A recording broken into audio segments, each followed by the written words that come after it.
Hello viewers, मैं हूं कमर सीमा। और व्यूअर्स, बड़ी दुनिया तब्दील होती जा रही है। और अगर आप देखें कि अमेरिका ने आज अपना आखिरी जहाज जो है वो ले गए हैं, और वो कहते हैं कि जी हमने ये नॉन कम्बैटेंट इवैक्यूएशन की है। और अब कोई अमेरिकी वहां पे वैसे तो नहीं रह गया, लेकिन अभी भी मैं देख रहा था जनरल मैकेंजी को, वो कह रहे थे कि कोई 200-250 अमेरिकी रह गए हैं, जो कि शायद फिर किसी वक्त उनको निकालेंगे, जो भी प्लान होगा। लेकिन बहुत बड़ी तब्दीली एक व्यूअर्स ये आई है कि भारत ने सिक्योरिटी काउंसिल में तालिबान के हक में वोट दे दिया है। और वो ये है कि 9 तालिबान जो हैं वो कोई अब ज़्यादा वो टेररिस्ट नहीं रहे, और उनको उस लेंस से नहीं देखेगा। और एक ओवरऑल सिचुएशन क्या डेवलप हो रही है, आइंदा जो है वो चीन क्या करेगा, अफगानिस्तान में तालिबान मेच्योर होते नजर आएंगे, या वो उसी तरह जो एक उनकी आइडियोलॉजिकल अप्रोच है वो उससे नहीं हटेंगे, एक बिहेवियरल चेंजेस हैं। इस सब पे बात करने के लिए मैंने रिक्वेस्ट की जनाब लेफ्टिनेंट जनरल विनोद भाटिया साहब। सर को आप जानते हैं, सर फॉर्मर डीजीएम हो रहे हैं भारत के, और भारतीय मीडिया पे as a strategic and defence analyst भी आते रहते हैं।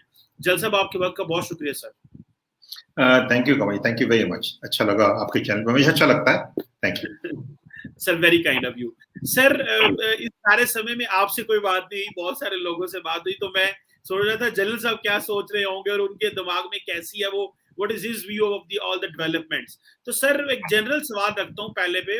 अमेरिका का 20 साल बाद निकलना, तालिबान का पावर में आ जाना और एक वैक्यूम क्रिएट हो जाना, how do you see all this sir, just as a general, as a एक ओवरऑल ओपिनियन में, जस्ट अगर आपकी लूं सर। मैं ये सोचता हूँ कि basically we are looking at the world, we not looking at Afghanistan. जो अफगानिस्तान के 4 करोड़ लोग हैं वो भी बहुत जरूरी इसमें हिस्सा है।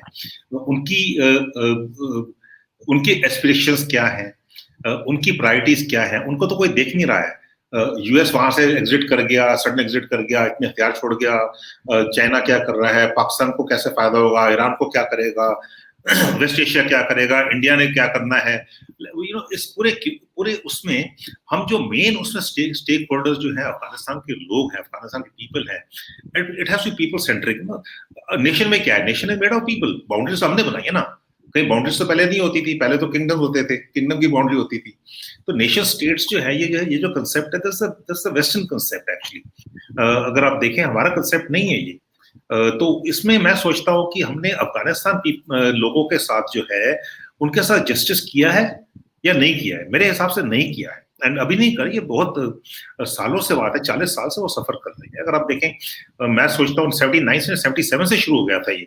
अगर 77 से पहले अफगानिस्तान को देखें, अफगानिस्तान एक मॉडरेटली मॉडर्न स्टेट था। Moderately modern, I use my word very carefully, moderately modern state था, and no better than you, you're a professor international relations, आपको याद ही पता है इसके बारे में। और वहां से अगर देखें पिछले 40 साल में, 40 साल प्लस में हम कहां से कहां पहुंच गए हैं। Today it is on the extreme right, ठीक है। लेकिन ये अगर लोगों की इच्छा ही है तो नथिंग रॉन्ग विद इट। हम कौन होते हैं उनके अपने अपना जो विल है, अपना स्टैंडर्ड्स, अपने वैल्यूज, अपने बिलीव्स उन पे एनफोर्स करने वाले। तो दुनिया ने यही किया है, चाहे सोवियत यूनियन आया वहां पर, उसने यही किया, चाहे वहां पर यूएस से आया पिछले 20 साल से, उन्होंने पहले बोला हम एंटी टेररिस्ट ऑपरेशंस के लिए आए, काउंटर टेररिज्म ऑपरेशन के लिए आए, दो साल उन्होंने करे। उसके बाद एक उन्होंने मल्टीनेशनल फोर्स बना दी, 48 नेशंस उसमें आ गए। उसके बाद वो कहते हैं हम नेशन बिल्डिंग करेंगे, हम उसको डेमोक्रेटाइज करेंगे। ये democracy is a good concept for Americans, it may not good concept for Afghanis, ठीक है। It is a good concept Indians, it's a good concept of Pakistanis, but it is not a good concept every nation, every अगर democrat आपने करना है तो उनका तरीका अलग है। तो मैं ये सोचता हूँ कि आज जो सिचुएशन है अफगानिस्तान में, एक बहुत ही क्योटिक सिचुएशन है, बहुत कॉम्प्लेक्स सिचुएशन है। और रीजन हमारा जो है इसमें बहुत असर पड़ने वाला है in the security domain. And security domain में डायरेक्ट इम्पैक्ट हो, इकोनॉमी डोमेन से पहले कोविड की वजह से हमारी इकोनॉमी सबकी रीजन की पूरे बहुत बुरी हालत है इकोनॉमी की। और अगर उससे सिक्योरिटी डोमेन में भी ये होता है तो अभी आप देखिए अगले साल में या 2 साल में सब पे क्या असर होगा। सर, मैं थोड़े 2 दिन पहले इकोनॉमिस्ट पे कुछ पढ़ रहा था, तो वो एक बड़ी पंच लाइन सी है, मेरे जेहन में आया कि मैं ये बात आपसे पूछूं, हालांकि मैंने सोचा नहीं था ये पूछूंगा। तो उसमें ये कोई आर्टिकल राइटर है, उन्होंने लिखा है कि इराक, अफगानिस्तान और एल्सवेयर अमेरिका जो है वो इंटरवेन करता है, फेल होता है, हेस्टली डिपार्ट करता है, निकल जाता है वहां से, जल्दी से निकलने की कोशिश करता है और क्योस छोड़ के चला जाता है, और फिर वो कहता है कि इसको फिक्स करें या इसके साथ रहें। Do you think Afghanistan will be end of this what America is doing? ये आना, हेस्टली डिपार्ट करना, मेस छोड़ जाना, ये समझते हैं कि द ग्रेट पावर्स और सुपर पावर्स ये उनके लिए कोई बात नहीं है, 1-2 trillion 3 trillion that's nothing for them, और ये इस तरह की एडवेंचर आइंदा भी करते रहेंगे। और जिस तरह ये इंफॉर्मेशन वर्ड चल रही है, जिस तरह लोगों को अवेयरनेस मिल रही है, आप समझते हैं कि that will be an end? As a general से how do you see this question? देखिए, अगर आप हिस्ट्री देखें 45 के बाद, सेकेंड वर्ल्ड वॉर के बाद, US had done 70+ interventions world over, ठीक है, डायरेक्टली इनडायरेक्टली, आप इनिशिएटेड नॉन इनिशिएटेड, इराक था, वियतनाम था, ये तो कुछ बोल रहे हैं, सीरिया है, लेबनान है, अब जहां भी देखें मतलब इट इज इंटरव्यू, ठीक है, इन many ways it is interview, it is अपना ग्लोबल, अपने वो ग्लोबल पुलिसमैन बोलना, और उसके बाद जहां भी ना वैक्यूम क्रिएट किया है, देयर हैज बीन chaos, हमें उसमें शक नहीं होना चाहिए, मतलब I am a soldier, I shoot straight, ठीक है। तो जो इन्होंने अफगानिस्तान में किया है, I think they came to a reason for a particular aim, because homeland secure करना था इनको। आज वो होमलैंड सिक्योर है, मैं मानता हूँ इस चीज को कि 2001 के बाद वहां पर कोई ऐसा मेजर 20 साल होने को आ गए, another 11 days, तो उसमें लेकिन जो क्योटिक रीजन छोड़ के जाते हैं ना, मुझे खुशवंत सिंह का एक जोक याद आता है, हमारे एक बहुत फेमस ऑथर है, मैं मिस्टर खुशवंत सामने पढ़ा होगा उनको, यस, और वो कहते हैं कि एक ना अमेरिकन से, फ्रेंच से और चाइनीज से उन्होंने पूछा, what do you think of democracy in the rest of the world? तो फ्रेंच कहता है, I don't understand what is English, he don't understand English, French कभी इंग्लिश नहीं बोलेगा। आप अगर फ्रांस जाएंगे, पेरिस जाएंगे ना, तो आप पंजाबी में उससे रास्ता पूछे, बता देगा आपको, चाहे आप गाली भी दे रहे हो उसको, लेकिन इंग्लिश में पूछेंगे नहीं बताएगा वो आपको। तो उसने चाइनीज से पूछा, चाइनीज कहता है, आई डोंट अंडरस्टैंड डेमोक्रेसी। तो उन्होंने अमेरिकन से पूछा, कहता है, I don't understand rest of the world. So obviously they don't understand rest of the world. We relate to cultures, we relate to civilization linkages, we relate to what people do, their beliefs, their value systems. So when they come in, they bring in a culture, American culture, which is aligned, whether it is not known aligns with that culture, which is alien. So मैं ये सोचता हूँ कि जहाँ ये US ने intervene किया है, और हो सकता है उसमें यूएस ने बड़ा very massive military industrial complex second world में जो बनाया था, इट इज केप्ट ग्रोइंग। अगर आप देखें, यूएस को तो कोई एक्सटर्नल थ्रेट नहीं है ना, एक्सटर्नल थ्रेट पाकिस्तान को है, इंडिया को है, अफगानिस्तान को हो सकती है, यूएस को कोई थ्रेट नहीं है, but the amount of weaponry, state of the art weaponry they keep investing and inventing and making and upgrading, and technologically there's no doubt about it, economically, technologically, politically, it is the power of the world. तो मेरे ख्याल military industrial complex भी कहीं इसमें जो इनका drive करते हैं पॉलिसी। तो जरूरी बात है, जब अमेरिका जब बोलता है कि हमको एक ग्लोबल ऑर्डर चाहिए, that global order is the US global order, and rightly so, is a super power भाई, उसकी बात तो माननी पड़ेगी, चाहे पाकिस्तान ने नहीं मानी, क्या पाकिस्तान ने उनकी बात मानी है? जनरल परवेज मुशर्रफ से पूछिए, उन्होंने साफ बोला है कि अगर तुम नहीं बोलोगे तो अमेरिका हमारे को ये कर देगा। उनका इंटरव्यू है इसमें, आपने भी देखा, मैंने भी देखा, वो इंडिया में, मतलब व्हाई नॉट, मतलब after all he is a big part today. तो मैं ये सोचता हूँ उनके जो सक्सेस रेट है, जैसे कहावत है, कहते हैं America, US does not lose wars, it loses interest. तो may be in Afghanistan now it has lost interest. I was speaking to some American diplomat long ago, अभी तो शायद वो रिटायर्ड हो गए होंगे, मुलाकात कभी हो गई, तो मैंने कहा यार ये आप लोग जो है ना हमें इस्तेमाल करके छोड़ देते हैं, और ये जो बातें ट्रांजैक्शनल रिलेशनशिप की बात की, उसने कहा यार frankly speaking I am not, don't consider मी, अभी तो वो रिटायर्ड हो गया होगा, उसने कहा हमें डिप्लोमेट ना मानो फॉर अ मोमेंट, छोड़ दो मैं क्या हूँ।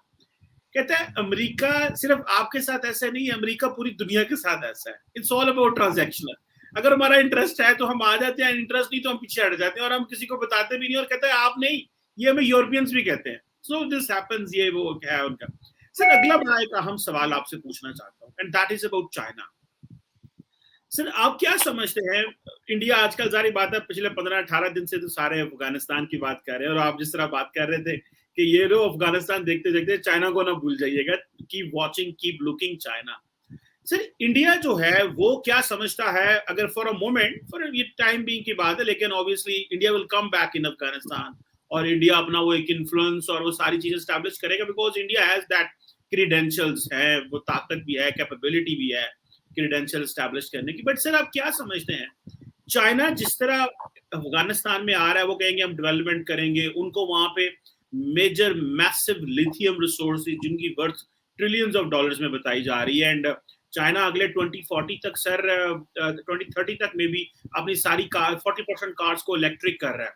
सो दे आर लुकिंग, आप क्या समझते हैं कि ये जो गैप सारा खाली हुआ है, चाइना के लिए एक बहुत बड़ा एडवांटेज है for running BRI, for CPEC, for extracting natural resources और रीन्यूएबल में कन्वर्ट होने पे आप क्या समझते हैं, चाइना के लिए एक लॉटरी निकल आई है, या कि मजीद या अमेरिका इंडो पैसिफिक में मसरूफ हो गया, तो this south central Asia they have left it for ISIS, और बस ठीक है जो मर्जी करते रहे, हमें इससे कोई गलत नहीं।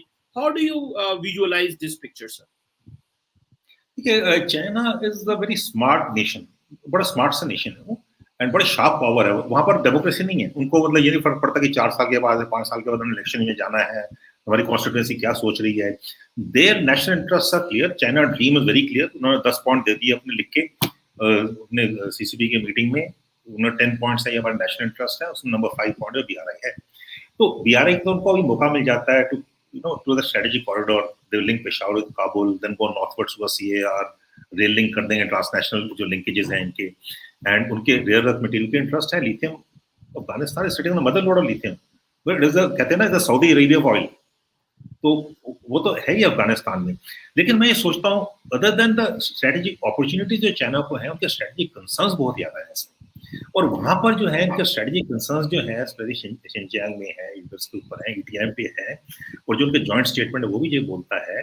तो मैं सोचता हूँ वहां पर जो है इंडिया और चाइना के इंटरेस्ट कन्वर्जेंस है, वहां पर कॉन्ग्रुएंस है।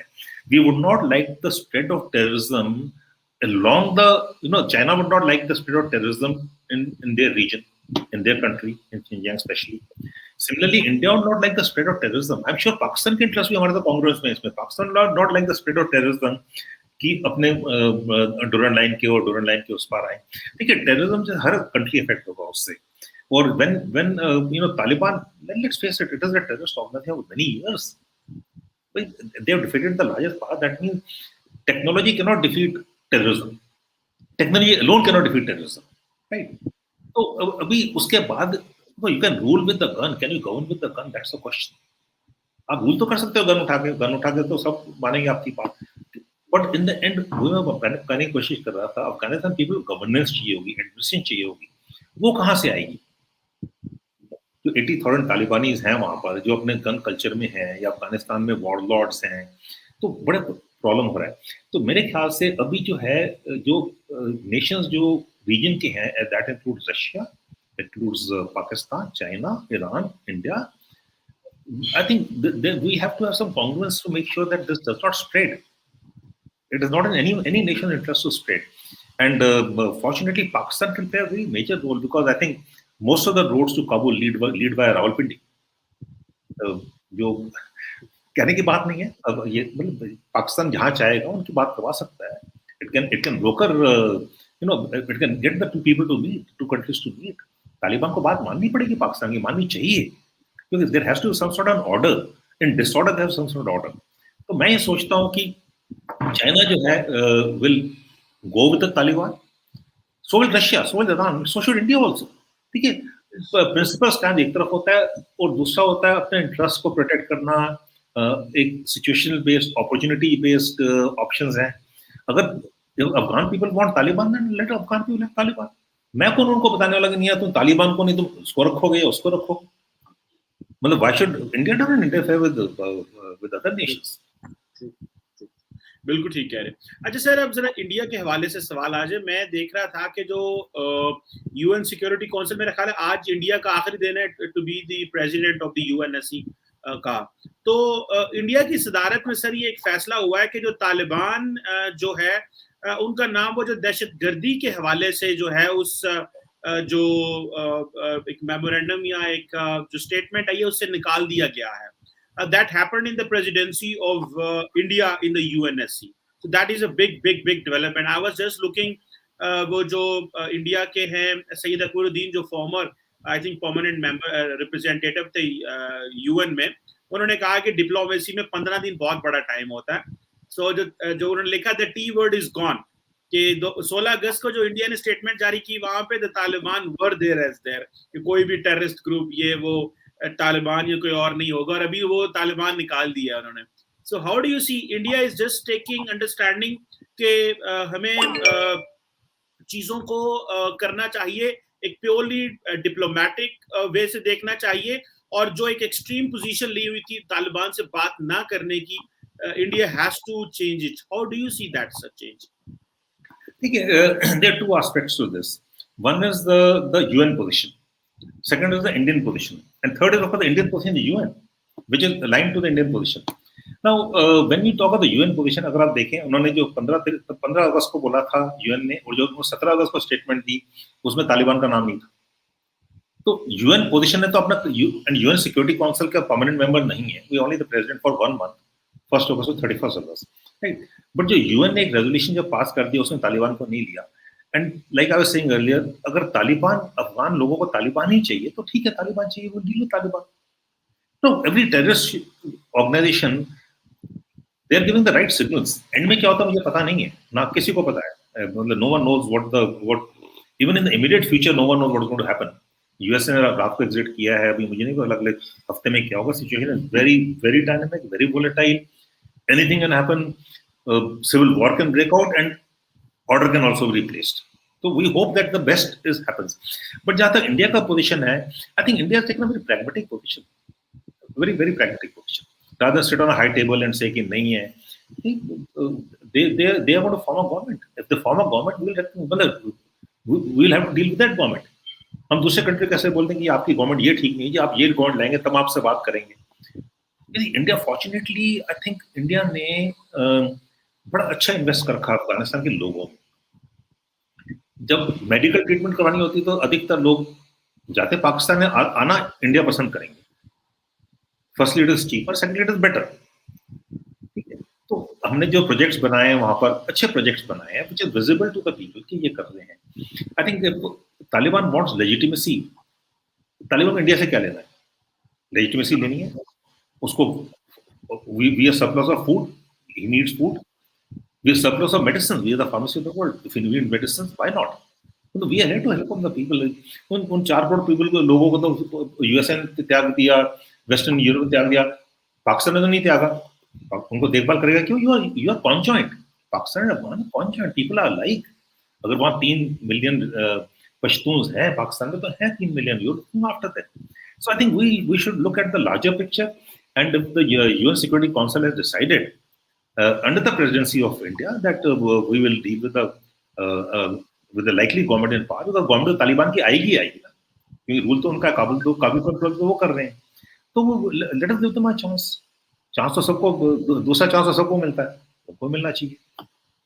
अच्छा जनरल साहब, मेरे ज़हन में एक सवाल आया और वो ये है कि अगर अफगानिस्तान में अनरेस्ट है तो पाकिस्तान तो उससे मुतासर हो गई होगा in every way, politically, financially, economically, ideologically, religiously, her angle इस पे आता है. अगर अफगानिस्तान में, क्योंकि मैं I am one of those people, मैं समझता हूँ कि बस अब हमें अफगानिस्तान से दुनिया पाकिस्तान को अफगानिस्तान के लेंस से ना देखे. It's been too long now. भाई 50 साल तो दुनिया ने हमें अफगानिस्तान के लेंस से देखा. Pakistan, cold war, Russia, Soviet union, अब अमेरिकन आ गए. It's too much. हमें कहीं और दुनिया में जाके डिस्कवर करनी चाहिए.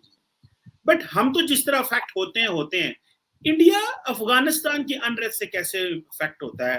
मतलब क्या ऐसा है जो आप समझते हैं कि जो जिससे आपके मुल्क का जो नेशनल इंटरेस्ट है वो कॉम्प्रोमाइज होता है if there is a civil war in Afghanistan, या वहां भी कुछ इस तरह की प्रॉब्लम होती है? क्या आप रिलीजियस मिलिटेंसी को देखते हैं बढ़ती हुए, या आप किसी और लेंस से? How do you see that? क्योंकि कश्मीर के रेफरेंस से तो मेरा नहीं ख्याल कोई इंडिया को उस हवाले से चैलेंज होना चाहिए, because this travelling of non state actors is not possible. It has never happened in the past, by the way, as far as I know. how will India get affected with this if there is a civil war or particular मजीद unrest होता है या धड़े लड़ते हैं अफगानिस्तान में? देखिए, अगर रीजन में इंस्टेबिलिटी है तो you will not get the economic development. Economic development is only peace and stability. कौन कौन इन्वेस्ट करना चाहेगा? और अगर फर्ज करिए तालिबान है, at that becomes the datum, that becomes the झंडा कि भाई अगर तालिबान कर सकता हम भी कर सकते हैं. ओके, रेडिकलाइजेशन की world is changing. The fundamentalism and radicalisation are there in every nation now, most of the nations. So we'll have to see it. I'm not talking about one religion.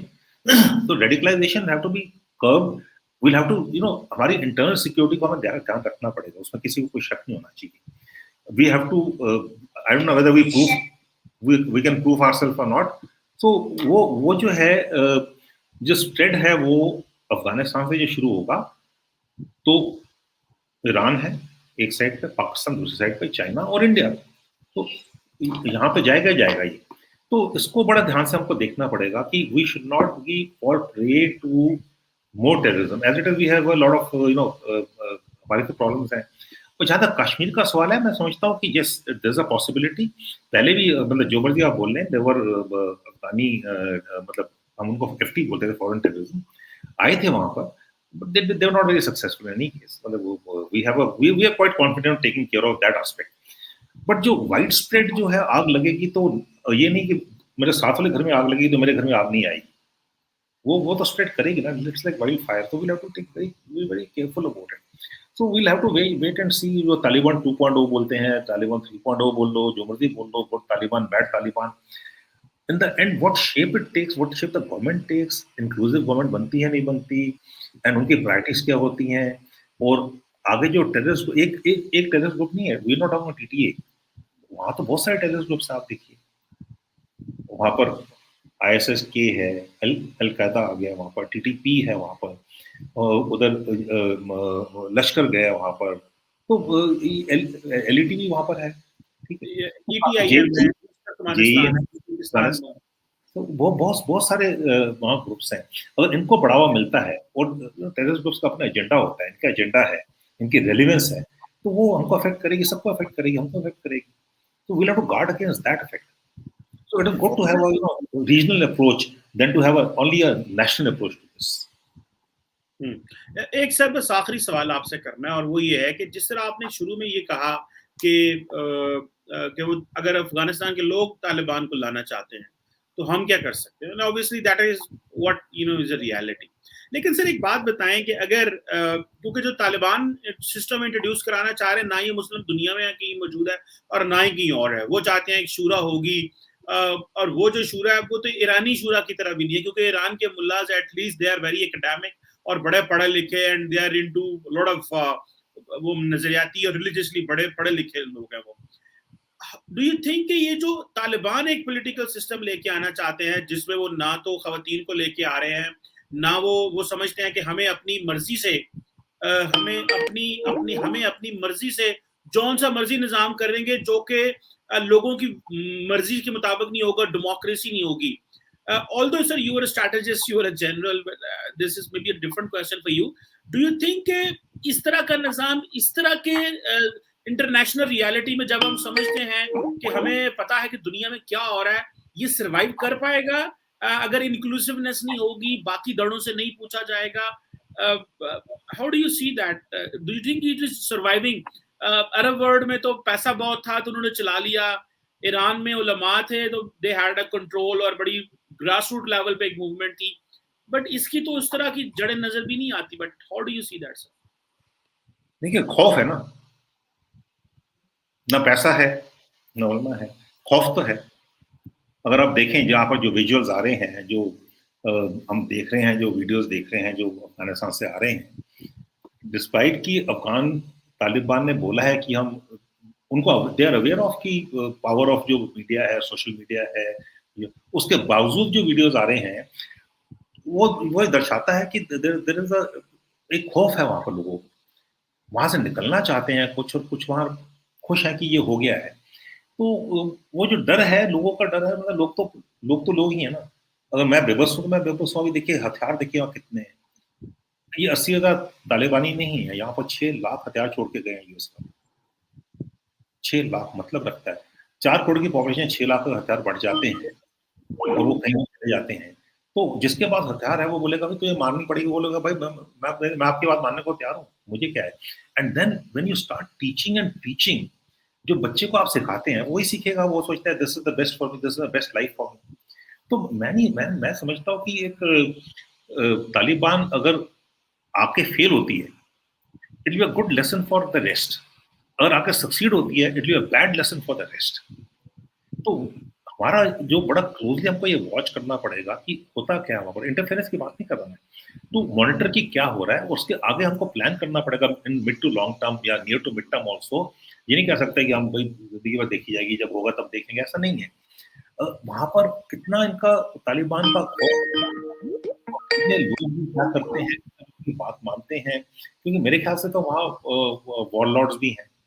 Panjshir में तो जो हो रहा है वो हम सबको पता ही है, but Panjshir is always been a separate story all together. तो उसमें ड्रग्स की बड़ी चीज है, इकोनॉमी की बड़ी चीज है। वो भी ड्रग्स, देखिए ड्रग का हार्वेस्ट 31 अगस्त तक खत्म होना था, आज 31 अगस्त है।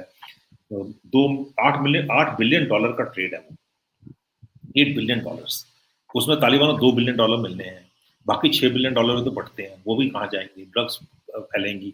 तो it is not only terrorism we talking about, it is not only जिहादी की बात नहीं कर रहे हम एक उनके जो आइडियोलॉजी उसकी बात नहीं कर रहे, उसमें बहुत सारी और चीजें भी फैक्टर हो जाती हैं।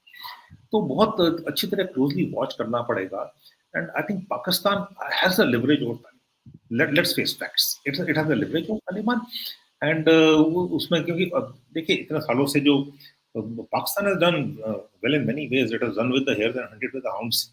ठीक है, एक तो ग्लोबल वॉर ऑफ टेरर आप यूएसए के साथ लड़े हैं, और तालिबान को सेंचुरीज भी दी है, उनको ये भी दिया है। तो जो है मतलब as a student of strategy है, it's a very smart strategy.